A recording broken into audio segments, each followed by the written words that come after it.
একটি ঘরে ঘুমিয়েছিলেন পেশায় ইঞ্জিন ভ্যান চালক প্রদ্যুৎ ঘোষ এবং তার স্ত্রী অপর্ণা ঘোষ। পাশের ঘরেই ছিলেন ওই দম্পতির ছেলে। ঘরের জানালা খোলাই ছিল।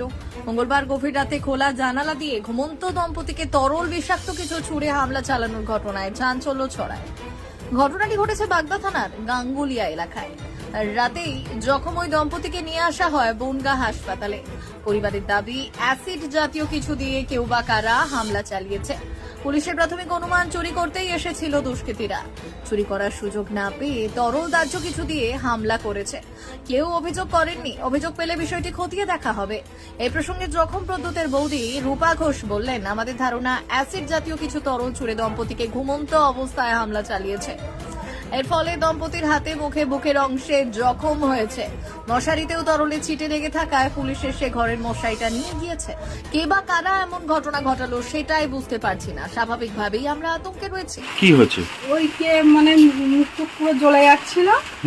তারপরে ডাকার পরে এবার ছেলেকে ডাকছে যে তাড়াতাড়ি ওর কে এসেছে। তারপরে ওই মেরে দিয়ে বলছে কে যেন একটা চলে গেল পাশ থেকে। কি মেরেছে? ওই অ্যাসিড ধরে কিছু একটা মেরেছে, পুরো সাইডটা পুড়ে গেছে। মানে কার কার লেগেছে? স্বামী স্ত্রী দুজনে। কি নাম তাদের?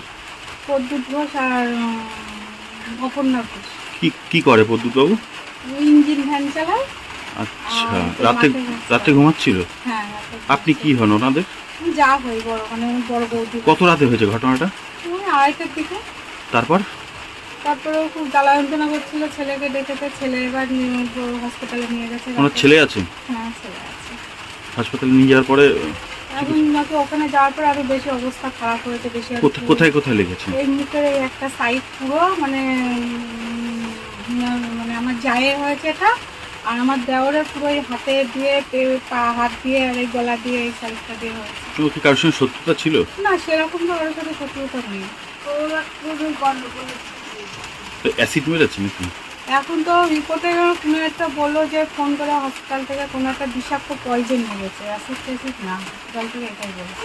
মানে অ্যাসিড জাতীয় কিছু? হ্যাঁ, মানে অ্যাসিড মারলে তো ওখানে তো পুরোটা কোনো একটা দাগ হয়ে যেত। পুড়ে গেছে তো না, এবার মানে কৃষিবাতি এসেছিল মানে ওরা, হ্যাঁ ওনারা এসেছিল, ওনার মশারি নিয়ে গেছে। যে কোনো প্রমাণ পাচ্ছে না বলে মশারিটা নিয়ে গেছে সাথে করে। কি মেরেছে এখনো বুঝতে পারিনি। না, আপনার হসপিটাল থেকে ফোন এসেছিল। ওরা বলছে যে কোনো একটা মানে বিষাক্ত কোনো জিনিস পয়জন বলেছে। স্থানীয় পঞ্চায়েত সদস্য দেবু দাস বললেন, এই ধরনের ঘটনা যাতে আর না ঘটে সেদিকে নজর রাখতে হবে পুলিশকে। এখানে হচ্ছে তোমার ওই আমি শুনলাম, ফোন করলাম, এখানে অ্যাসিড মেরেছে। অ্যাসিড কারে মেরেছে?